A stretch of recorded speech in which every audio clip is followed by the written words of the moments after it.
How to sign up for a REDnote account. Hello everyone, welcome to our channel. Let's see how we can do it. For this, just simply open up your Play Store or App Store.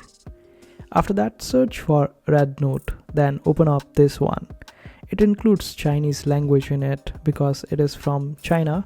So simply click on this option of install and wait for it. After it is installed, simply open it up. Then continue with the terms and conditions, otherwise you won't be able to sign up. Click on login and provide your phone number over here. Change the country code.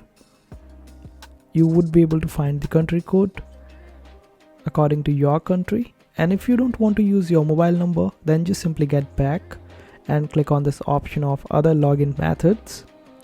And here you would be able to find this option of Google. Simply click on it. Then choose any of your Google account to sign up. And this way you would be able to sign up on REDnote.